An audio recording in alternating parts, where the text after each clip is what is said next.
Hello and welcome back. This is Roger Royce, your host of the 10,000 Startups podcast, where every week we bring you original content relating to legal issues for startup companies. This week, we're going to do something a little bit different. We're going to get a little bit away from just pure legal issues and talk more about something that's probably way more interesting to startups, and that is investing, especially micro VC investing. We have with us the other thing we're doing that's different is we've got three guests on this podcast as opposed to the usual one. So we've got a lot of information to pack into this short episode. We have with us Bob Karr and Don DeBruyn from Link SV, and also Vineet Jain, who goes by VJ, who's with Wild Tree Ventures, a micro VC. So before we get into, I guess, the conversational element to this, I know, Don, you have a little presentation that if you're watching on YouTube, you'll be able to see, and if not, we're going to walk you through it verbally. So, Don, you've got the screen, so why don't you go ahead and put it. Okay, I got it. And there we go. So, Roger, what we're going to just go through quickly here is some of the numbers that we pulled together at Link SV as part of our Pulse of the Valley newsletter on funding in startups in the Valley. At the end of every month, we put together everything we've seen and come up with some totals, some trends, some pieces of interesting information for the startups who are looking for funding, for startups who have already gotten their funding and are looking to the next round. What we'll see today is from January and $9 billion in funding in January. Oh, the chart you're looking at there is comparative for the last 5 years. You can see for 2021, our year of frothy investments, that was the black line, and that started us out about 13 billion. This month, that 9 billion, as well as last year, is all being driven by big money into AI and AI related companies. And we'll talk a little bit more about where as we go along here. Yeah, so before you leave that chart, just to give the Sure. folks on the podcast an idea, it looks like last year was a down year, or was it? I guess it wasn't too bad. $90 billion not a down year. 2024, 90 billion for the entire year. But at this point last year, we were at about 3 or 4 billion, it looks like, and now we're at 9 billion. But that's down from the high of 2022 of more than 15 billion and down from 2021, which looks like it was 13 billion. So we're starting off pretty good, better than last year, but not a historical high. Is that Well, accurate? that's accurate. We don't want to get back to 2021. That was a year we hope never to see repeated. But we're Why is looking that? I mean, it uh, was a total because of 100. money was going out to many, many startups for very little due diligence, and startups 2 years later were Oh, suffering. oh, So I much see. money went out. There wasn't money for the next round when they came back. So And it you was look at fraud. 2024, terrible. It was Oh, really? a Okay. great desert in 2024 for many startups looking for funding. Gotcha. Okay, so we got a good solid start to the year, and you say that's mostly driven by AI. Okay. It is. As a matter of fact, in addition to the 3.2 billion that went into AI, and when AI, that's AI infrastructure, pure AI, there was another almost 2 billion that went into mostly AI applications. Those are companies along the lines of lots of legal, lots of customer service that are now either AI native or they're reintegrating AI into their existing packages. But big money going out. Out of that 9 billion that you see there, Roger, with the 3.2 billion to artificial intelligence and the 1.79 to software, 6.2 of it went out in mega deals. A mega deal being more than 100 million to a single company in a single funding. Hmm. Um, That really skews the numbers, doesn't it it? really skews the numbers. Yeah. Okay. And AI has skewed our historical numbers.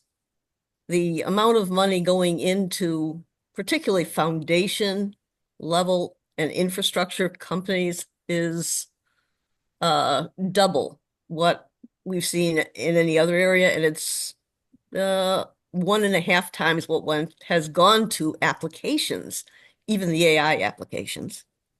Yeah, so I see almost 37% in artificial intelligence. And by that, I think what you're saying is that's just the AI companies themselves, not just the companies that are tacking AI onto their name, because they're using it, but companies Exactly. that provide that. As a matter of fact, if you look down at software, you've got 1.5 billion in software. 1.4 of that is Databricks. And that was the end of a $10 billion Series J to Databricks. Most of was closed in December. So Yeah, lots of money there. One other thing to point out is over on FinTech. This is a return to Web3 and crypto. We have not seen mega deals going into that area for the better part of a year and a half, 18 months. But some coming back now. yeah. So this is you got to wonder what kind of exit there has to be to give somebody a return on that kind of investment. And certainly not the micro VC stuff we're going to talk about later, I'm sure. Nope, you're exactly right about that. Okay. Oh, this is a quick pass we make towards how much of the money that went out went to women-led companies. And it's purely driven by how many women are leading the companies that get later stage funding. This month, there were very few, so we ended up with 1%. Hmm. And historically, what's it been? Historically, we've seen as high as 30%, but historically, it's between 2 and 4%. Okay, so it's a little low for Oh, this month. Okay. I go back there. Sorry. Yeah, it's low this month, but again, it's driven by the number of women leading companies and particularly the number of women in later stage companies. Mhm. And this slide, and of course, this will be available to your listeners to see the women who are leading these particular companies. We'll put the deck in the comments. Um, it's a wide range. The one company here that caught my eye was Ashi Dishanayaki, Wow. specifically because it's the first time I've seen a woman leading a company doing space refueling in this case. Mm. That is an interesting sector that just seems to be coming along more and more. I remember during COVID, I saw some space funds pop up and space companies, and then didn't hear much about them recently. But here's somebody who raised $6 million, yeah, for refueling stations. Yeah, space used to be once every quarter we'd see a good size funding, but literally it's every month now. Yeah, this is refueling, there's infrastructure, there's just a wide range of now that you have SpaceX and you have Blue Origin's actually doing and making it look like there's going to be something there to build for, they're building. Right. Startups are filling the gaps. Okay. And this is just a quick breakdown on AI companies and where within the pure AI sector where that money is going to. Uh, there's agents and applications that are going to be the big thing this year. Last year, it tended to be more assistance and more of the pure AI, the foundation models, whether it was general or specific. Um, and we had now LLMs are more, quite frankly, more commodity. And we're having tools to make LLMs more specific, tool them better, make them faster, make them use multiple LLMs, and so on and so forth. Yeah. So within AI companies, you have a couple companies that you're classifying as compute, um, and then LLM tools, app development, foundation models, data tools. And then as a separate category, you have agents and applications that are just using AI Right. by whatever their core services. Okay, got it. Now, this is the other end of fundraising, right? This is the money that VCs have to invest. And 2024 was a fascinating year because it was the lowest year since, I want to say 2018, in terms of how much VCs raised, but it was way more concentrated than it has been. Literally 75% of that 76 billion was raised by 30 companies. Oh, for your listeners, I'm sorry. 76 billion was raised last year, full year 2024 by VCs. 30 companies raised 75% of that. 9 companies raised 50% of that. And 1 company raised 11% of that. And guess who? Andreessen. Yep, Andreessen. That's exactly right. But the upshot to this is that because it's becoming so concentrated, for the emerging managers, there's much less capital there to pull in. 2024, there was only 14%, about a little over 9 billion was raised by emerging managers. And on the other side, it's getting more concentrated. That makes for less competition for the startups that are out there. Potentially harder to raise and less investors to go to raise the money. Okay. And of course, that slowdown in raising is driven by what's just a general drought and liquidity in the valley. You know, M&A was up last year, like 10%, 149 billion in terms of exits for VCs, but it was mostly from small IPOs. The truly big M&A, a couple of them were shot down by regulators. So that's not been helpful at all. And of course, the IPO market is just missing in action. It's been almost 3 years now since we had a thriving IPO market. And you can see that in the secondary deals, that deal we talked about for Databricks, 10 billion. 100% of it was secondary. And there's 3 other large fintechs now doing secondaries. And on the flip side, VCs, they can't get out of where they are. They can't give themselves or their LPs liquidity, and they're starting continuation funds. What's a continuation fund for our listeners? A continuation fund typically focuses on one or just a few firms, and the VCs set up a dedicated fund for that company. They sell some of their existing equity to new investors and to new LPs and allow their existing LPs to sell off some of their equity.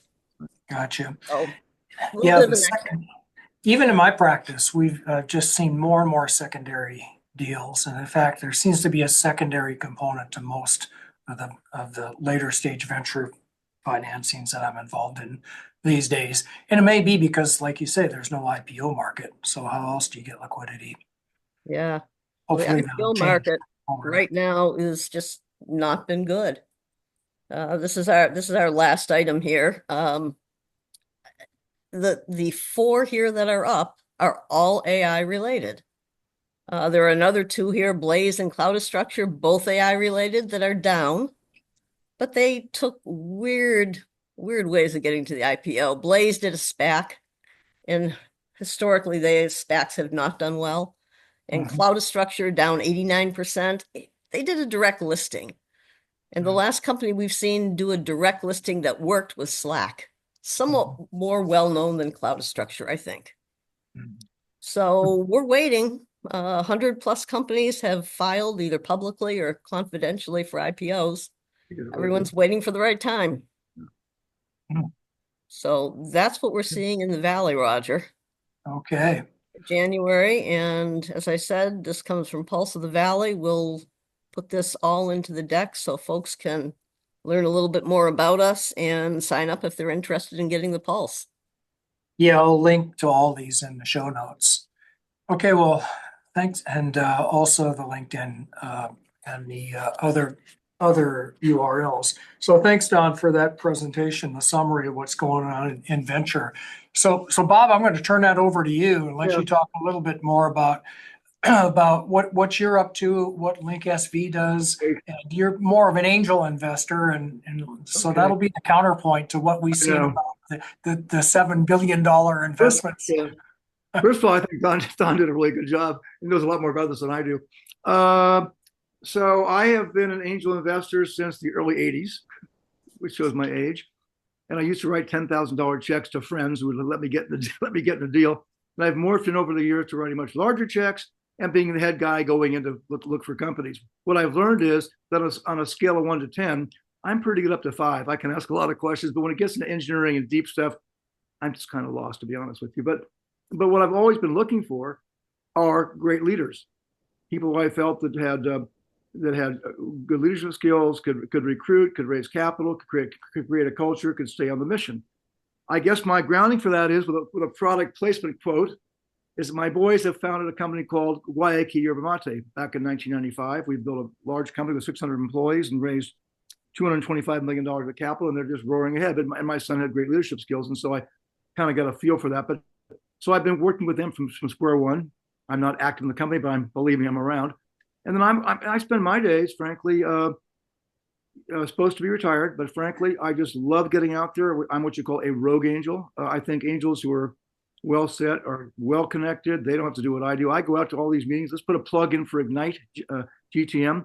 It's a group that puts on events with a lot of startups. I enjoy going there. And I want to talk to angels at the ideation stage or very, very early stage. And what I'm looking for is a great idea with a clear path to market as a foundation, and then going from there. I have a whole litany of questions to ask. Is there a particular sector that you focus on? Well, Roger, you know that because I've been working with medical companies for a long time. I think with your help and with the help from other people, I think I've done 3 medical companies last year. And I'm now invested in 5 medical companies. I really like the medical sector, frankly, at my age.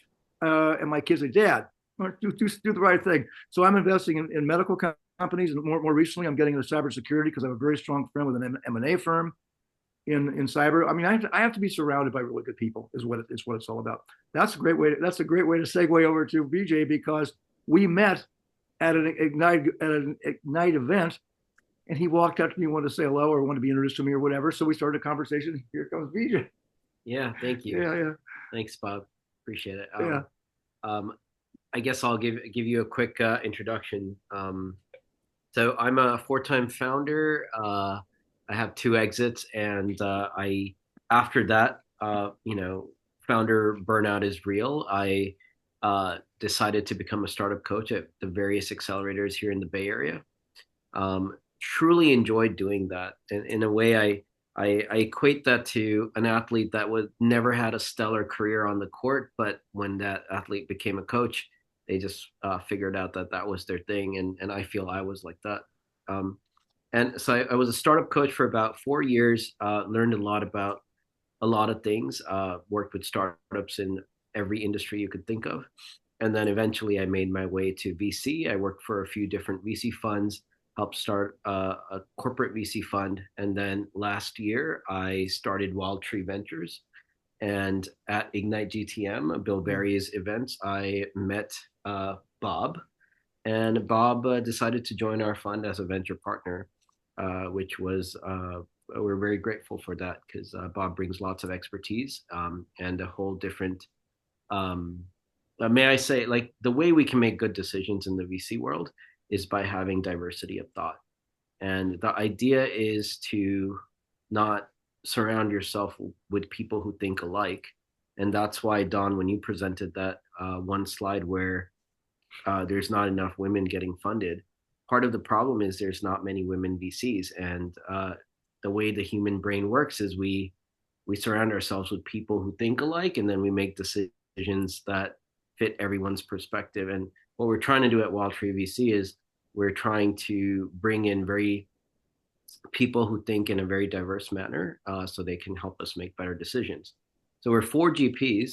Bob is in his 80s. We have another GP. I'm 83. Yeah, we have another GP who's in his 60s, another in his 50s. I'm in my 40s. And I come from an engineering background. They come from a philosophy, psychology, trading background. So, and then Bob comes from the insurance world with an angel background. So we're really enjoying what And we're what I've doing. learned along the way, Roger, is that I'm good at asking some basic questions, but we start getting into the nuts and bolts of the engineering. He has a very strong engineering background. I get lost in translation, and he can go very deep, and so it makes for a really good combination. And we work well together. In fact, we're having a great time working together. Yeah. So as a micro VC, you said you're at early stage, so yeah. pre-seed, seed, that kind of thing. Absolutely, yeah. And what size check would you typically write? Yeah, that's a fair question. So our average check size is going to come out to be about 250K. Uh, Mhm. and but sometimes we will put check sizes all the way up to 500K. Like Bob, most of our other LPs have family funds, so we sometimes put a syndicate on the side, so half of the money can go from the fund, and another half of the money can go from a syndicate. So check size is really not ever a problem. You could if add we would like to take you could add to this that since it's a newer fund, Roger, that they really want to go after and to be really actively looking for companies and want to be actively investing. So he says, we think we might want to do one company a month. You got to be kidding me. But it takes a lot of vetting and a lot of conversations. But clearly, we're looking for companies. It makes it fun for me because when I go out to an event, I can look at it from an angel perspective, look at it from a wild tree perspective, and we're also helping companies with grant funding. And on LinkSV, if I didn't say it, Don will be mad at me.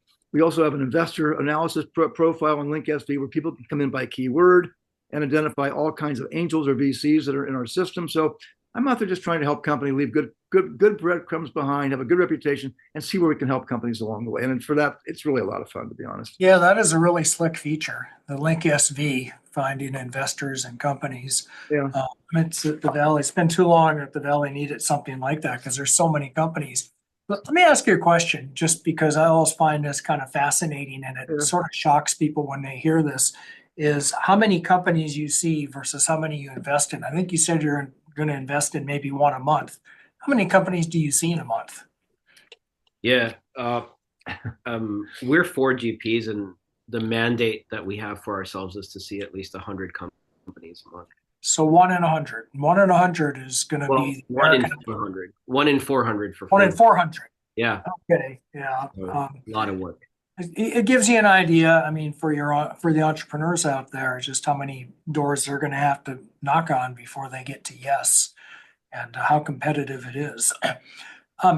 So, can I make a comment about that? Because the odds are really difficult for startup companies, and I just think very clearly that English as a second language makes it difficult. As an investor, it's hard for me to understand somebody from India who I love and adore, but the fact if I can't understand them, it doesn't work well. So I was talking to somebody last night. I said, listen, great young founder, didn't speak that clearly. Go get yourself a co-founder who can help raise funds, good in business development, good this and that, and whatever, who speaks clearly, because it's going to be a hurdle for you. These young companies are we see companies with outstanding leadership, and I go, oh my God, they're incredible. And then I think you really have to step up when you're leading a company and talking to people. It's a real challenge. Yeah. Sorry, Roger, if I may take that ball and run with it a little further. Those numbers look very daunting, right? We look at 400 companies and we invest in one. But as a previous founder, I want to tell all the founders out there that don't get disheartened by those numbers. And here's why. About 90% of those companies, we have to do a hard pass on because we just, quite frankly, don't understand what they do. And we're smart people. And so what happens is the first stage of carrying forward an investment conversation is that the VC or whoever you're meeting at the VC fund or even angels is that they just have to understand what your company does. You don't have to do a hard sell. You don't have to convince them that this is going to be unicorn. The bar is very low. Just be able to communicate what the company does, how does it do it, what problem does it solve, how do they see the world. And about 90% of the companies fail just doing that. So if you could tell a good story, if you're good at communications, even if you're not great at English, but if you can communicate in a clear manner, you'd be able to cut through that noise very quickly and get into the top 10%. So suddenly those numbers look 40-1, right? So it's not that bad. Yeah. I mean, we got to find the right fit. Sorry. Roger, I went to the HAVA event in Palo Alto. Met a young guy I really, really liked. He was very clear, very polite.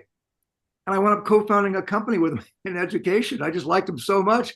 And here I have two AI engineers, and we're doing something in the educational field. But so I think you're really attracted to people who are just good people and can be very clear and tell a good story and be polite.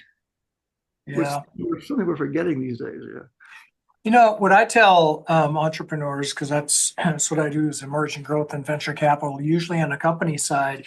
So I say when they come talk to someone like you or any investor, you really kind of have to get inside your head and understand where your motivations are. And number one is what you've already told me, what you're investing in. Number two is the size. So let's just kind of focus it. Number three, I get the sense you're more focused on team. Some investors are very much they're either quants or into technology or something like that. But then there's the venture economics that they have to understand that you're dealing with. Because, I think let's just say, sometimes startup companies fail, right? So you're looking for very high risk but high return investments. So they're going to have to really deliver. Because I expect you have to, what I understand with, I don't know, tell me if this is true, micro VCs. With general VCs, they want to get a 30% annualized return to their investors. They want to really triple their money if they can. And they really just need one home run to do that. Are you looking for the same sort of economics where you're, or even more? Yeah, absolutely. The same kind of economics. So we assume already that about 7 out of 10 companies are going to fail. 2 out of the 10 are going to get us to a 3 to 5x type of return. And then we're hoping for that one company to go beyond 10x. And if you add that all up, the fund economics comes out to be that the total fund would return 3x or more. And so that's what we're gunning for. So it's very similar to the VC world. But I want to add one thing, Roger. I'm not in this to get one home run and have 9 losers. I can tell you that right now. Yeah. I take this very, very personally. When I go out and meet people and invite them in, it's because I think they have great potential. And at this point in time, ad nauseum, the amount of due diligence we're going through, and as a new fund, we're trying to really understand them and help them. And although we said we're going to do 1 deal a month, it's not true. We put a lot of energy in see if we can really, really help them along the way. So in my own portfolio, I think I have 15 active investments. If it wasn't for my kids, where I lost about 3 deals, I've done pretty well selecting companies. And I'm not looking for 9 losers. I'm looking for just solid people with solid plans. And I don't like this one home run thing. And yeah, I don't like that at all. Well, and you said something else that's really important when you think about selecting an investor is that how good they're a partner. They're going to be your partner. Absolutely. Right? Companies, if they'd rather have smart money than dumb money, they would want people that are going to be able to help them and provide some advice and help them along the way. And I expect you guys do that. You've been in the Valley a long time, Bob. You've got all these Link SV connections. And if at that stage that you're at, those companies are probably going to need follow-on funding, right? Do you have the connections that you can help them do that? To some degree, but I'll tell you what, though, when you talk about quality of investors, I would rather have a group of 7 or 8 really good angels who are committed to the deal, who are willing to then follow on, as opposed to 2 people, because somebody can get really dry. And I think that the startups can maybe they aren't quite as discerning because they want to raise capital. They forget the fact if it's not quality capital, they could be in trouble. I'm the only investor in an education company. That could be a problem, right? So I think you have to study the quality of investors as well. And I also think it's very difficult to find angel investors. I don't want my friends on the golf course chasing, here comes Bob again. Seriously, it's happened to me. So I don't do that. So I look for angels that I'm meeting that are new, Frank. I have no problem starting a conversation with an angel. I met last night, by the way, with you in Palo Alto, but I don't want to ask my friends. So I don't think angels in general want to be asked to tell their friends. That makes it more difficult because they think, oh, you're going to tell your friends to come in a deal.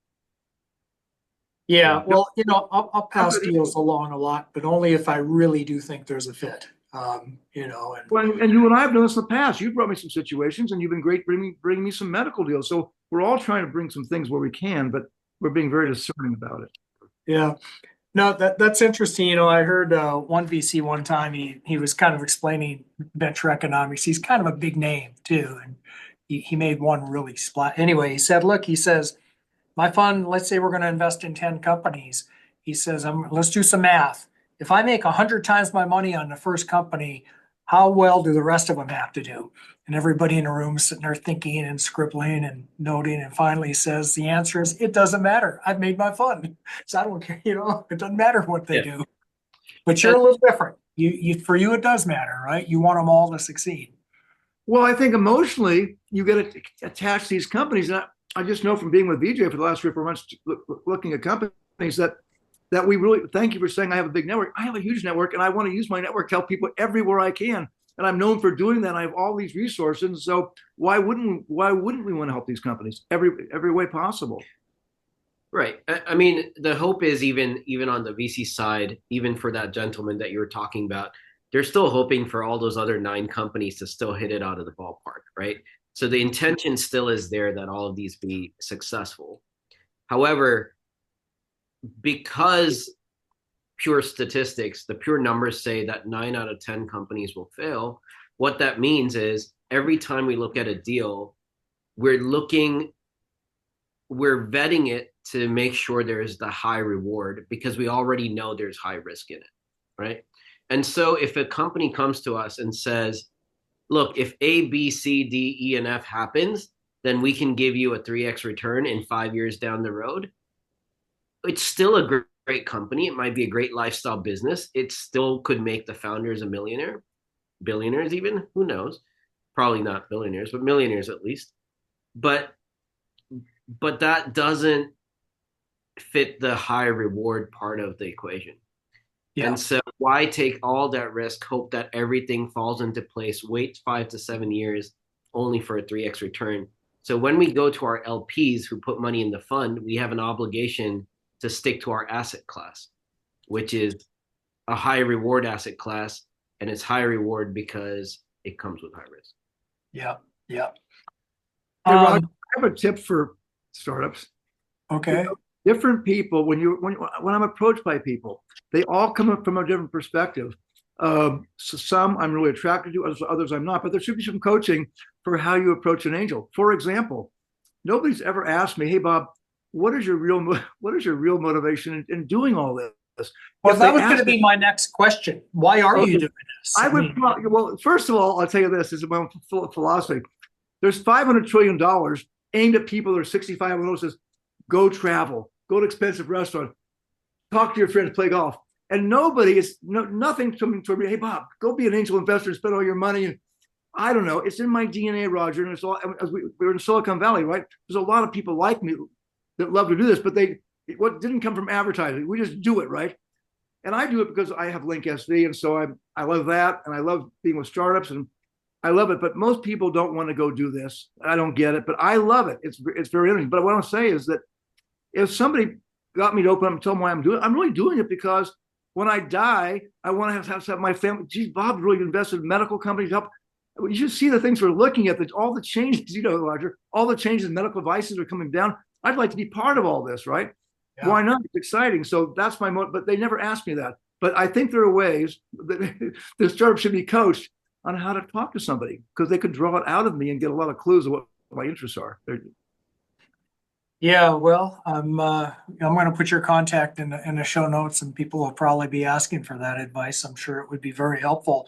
On the new technology thing, there's one thing that's been really bothering me for a while about all these statistics and numbers that Don had put up is the big outsized role of AI in this. Because I remember distinctly over and over again, 2 or 3 years ago, listening to professional investors say, startup companies don't do AI. The big boys are going to take it. They're going to take it and run with it. You've got no chance. You can't compete with them. But now I look and see that a third of venture in 2024 went into, pure AI, not just the add-ons. What is going on here? What's your view? One thing, if two companies are competing and one is using AI and somewhat in their company and the other isn't, that's going to be a problem because there's so many ways it's applicable to their company. I was talking with a company this morning with our grant people, and they have AI in what they're doing in medical, and it's incredible. One of the comments was, "We can." I won't go anyway. Yes, it's across the board, right, Don? We're seeing it. Yeah. Oh, yeah. It's all these companies have some element of AI in their business model. It's generative AI that kicked this off, Roger. Yeah. I mean, there was Uh, AI before. There's machine learning. It's been around for years. That's not new. But generative AI just kicked off a whole new arena. It kicked off these huge, huge funding rounds because it takes so much money to train an LLM. You know, the foundation models in particular. It's just outsized any kind of previous level of investment we've looked at. And Roger, you and I have been around since the early '80s, right, or whatever. And remember back in the early days, they were talking about artificial intelligence and all these companies. I'm not even an engineer, but it made sense to me that they didn't have the infrastructure and the foundation to support all that. Well, of course, now, it's all coming together. Yeah, yeah. No, I remember hearing about it back then as Yeah, well. no kidding. Absolutely. But it was a much different Yeah. thing. Yeah. Yeah. It is now. Do you think 2025 is going to be the same as 2024 in that respect? Just a lot of focus on AI. Oh, yeah, I think so. Yep. Yeah. Yep. Yeah. Where else do you think is hot for 2025? Well, space is definitely a hot or frontier tech, as we sometimes refer to it, is a huge is going to be an industry that will only see more investments happening within it. Also, defense with what's panning out in the Ukraine war or the last few years. So I think defense tech is going to also take on a lot of money. We also think longevity tech is going to also only get bigger. Healthcare. Well, that's the thesis for Wildtree, and that's why I joined these guys. Was longevity. I'm thinking longevity, Roger. Actually, I don't know if it's a JP Morgan effect or what, but boy, Don and I are marking down a whole lot of medical device companies and medical companies coming through. And I don't know what the overall historical patterns be, how they return, et cetera, but I think it's back. They're coming with so many amazing things. And the issue is how you get into hospitals and how you get into clinics. And I'm fortunate that my cousin has 30 years of experience in the hospital industry. So he comes with me on all my calls and gives me a lot of guidance. So it's tough to get into it, but boy, I'll tell you, there's enormous things that are coming on that I think are going to have huge returns in medical. Oh, another application of AI, right? In medical. Well, yeah, biotech. It's medical, it's pharma. And they're using AI in different ways, find new medicines, find new ways of doing gene splitting, find new genes that are causing issue. I mean, the things that we see coming out are just amazing. And Roger, I would be remiss if I didn't mention my favorite theme, and that is that I love salespeople, but in small companies, salespeople come and go. There's always a divide between management that don't share with the salespeople, vice versa. There's just not a lot of trust, et cetera, and a lot of turnover. It's very easy to get to start and go to a new company. But I'm all about alliances and partnerships in a big way because I'm investing in a couple of companies where they're completely growing because of whether it's distributorships or whether it's different kind of partners or VARs or whatever. Those people have a clear, direct line to all these companies we want to get to. For example, with Light, LYT, which is my biggest investment, LYT.ai. We work through distributors and we also work direct with companies where we have all kinds of contacts. I mean, it's all about being able to get attention of these companies, and people that work closely with them in big numbers can make a huge difference. I'm all about alliances. Okay. Well, we've been at it for a while, and I want to be sensitive to your time and let you guys get back to investing in startup companies. So before we go, just how do people get a hold of the three of you if they want to hear more or about your fund or about any of the topics we discussed? Vijay, where can we find you? I think the best way to find me is on LinkedIn. If you search my full name, Vineet Jain, or Wild Tree Ventures, you'll find me. And I try to. Every evening after dinner, I try to spend an hour on LinkedIn to reply to all the people who reach out. And the reason why I try to do that is because when I was a founder, it was really tough to get in touch with VCs. But when I did get in touch with them, the few conversations that I had, very quickly I realized how I need to build my company to cater to this audience. So the feedback was extremely valuable. So while we haven't delivered on this idea that we want to reply to every founder that at least the intention is there. So reach out, and I'd love to take a look at your pitch deck and share my 2 cents. And if it's something that fits our thesis, then we would like to schedule a call, move it forward, and take it all the way to an investment committee meeting. Okay, Bob? I'm smashing cell phones all the time with people at these meetups and whatever. So I get a lot of LinkedIn requests, and if I find something really interesting, I'll get excited. We're doing one right now that came in through LinkedIn. We're way deep in this company. We love this company. It came in through LinkedIn. It's crazy. And also, I'm on Link SB with Don. Okay, we can find you on LinkedIn, Bob Karr with a K, Karr. And then Don, you're also Yep, DAWN at linksv.com. okay. Well, with that, I want to thank you for being here. This is Roger Royce with 10,000 Startups podcast. We've been talking with the team here about Wild Tree Ventures and Link SV about micro VC investing. Thanks for listening, and we'll see you all next week.